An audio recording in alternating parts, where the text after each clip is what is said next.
Hello students, your today's history class. अभी आपने देखा कि नया मध्यम वर्ग न्यू मिडिल क्लास कैसे आया। अब हम जानेंगे कि लिबरल नेशनलिज्म क्या है। व्हाट इज लिबरल नेशनलिज्म, यानी कि what did liberal nationalism stand for. ये विचार कि राष्ट्रीय एकता में early 19th century Europe was closely allied to the ideology of liberalism. राष्ट्रवाद की या फिर राष्ट्रीय एकता की जो भावना थी वो 19वीं शताब्दी की शुरुआत में यूरोप में वो लिबरलिज्म के विचार से जुड़ी हुई थी, यानी कि उदारवाद से। The term liberalism derives from the Latin root liber. जो लिबरलिज्म वर्ड है वो लैटिन भाषा के लिबर से आया है, जिसका मतलब होता है फ्री, यानी स्वतंत्र। For the new middle class, जो नई मिडिल क्लासेस ये बनी, liberalism stood for freedom for the individual, यानी कि स्वतंत्रता हर व्यक्ति के लिए होनी चाहिए, and equality of all before, और सभी कानून के सामने समान हों। राजनीतिक रूप से ये जो कॉन्सेप्ट, ये विचारधारा है, उनका मानना था कि जो राजनीतिक रूप से ये जो सरकार है वो सहमति की सरकार होनी चाहिए।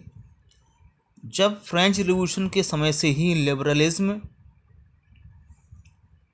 में ये पाया जाता था कि लोग की ऑटोक्रेसी खत्म होनी चाहिए, और जो जन्म के साथ ही विशेषाधिकार प्राइविलेजेस हैं उनको खत्म होना चाहिए, और एक ऐसी constitution and representative government through parliament, एक ऐसी सरकार होनी चाहिए जो कि पार्लियामेंट हो जिसमें, और उसमें लोगों की प्रतिनिधि सरकार बनाएं।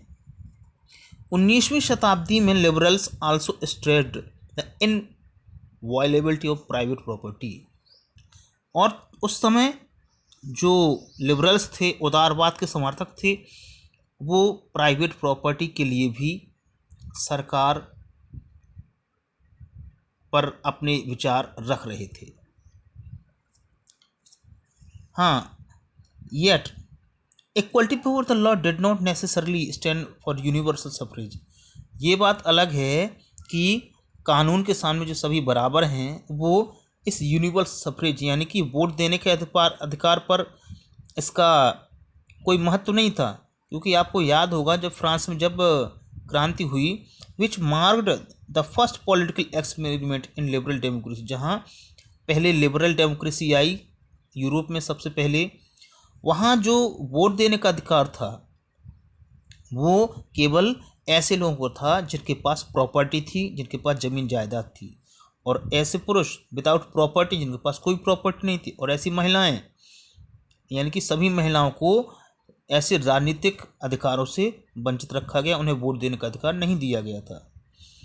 केवल कुछ समय के लिए जब जैकोबिन्स की सत्ता थी, सभी मेल को, सभी पुरुषों को वोट देने का अधिकार दिया गया था, लेकिन फिर भी नेपोलियनिक कोड में ये जो वोट देने का अधिकार था फिर से उसमें से महिला को हटा दिया गया और बच्चों को हटा दिया गया, और ये केवल पुरुषों को जो प्रॉपर्टी जो मैन थे उनको दिया गया, और महिलाओं को पुरुषों के अधिकार में, यानी कि पिता और पतियों के अंडर में माना जाने लगा। पूरी 19वीं शताब्दी से लेकर 20वीं शताब्दी की शुरुआत तक centuries women and non propertied man organise opposition movement demanding equal political rights. उसके बाद से लगभग 50 से 100 सालों तक पुरुषों ने, जिन पर प्रॉपर्टी नहीं थी, और महिलाओं, सभी ने जोरदार पुरजोर वकालत की, आंदोलन किए कि उन्हें भी वोट देने का अधिकार दिया जाए। ये तो होगी राजनीतिक रूप से। अब अगर हम आर्थिक रूप से माने तो लिबरलिज्म आता है फ्रीडम ऑफ मार्केट्स, बाजारों की स्वतंत्रता के बारे में, और जो राज्यों के द्वारा ज़बरदस्ती लादे गए टैक्स हैं या अवरोध हैं उनका खात्मा, और साथ ही साथ सामानों का और पूंजी का आवागमन आसान हो सके। 19वीं सेंचुरी में एक बड़ी डिमांड थी इमर्जिंग मिडिल क्लास की कि ऐसे बैरियर्स का खात्मा किया जाए जिससे कि आसानी से कैपिटल का और लोगों का और सामान का आसानी से आवागमन एक जगह से दूसरी जगह पर हो सके।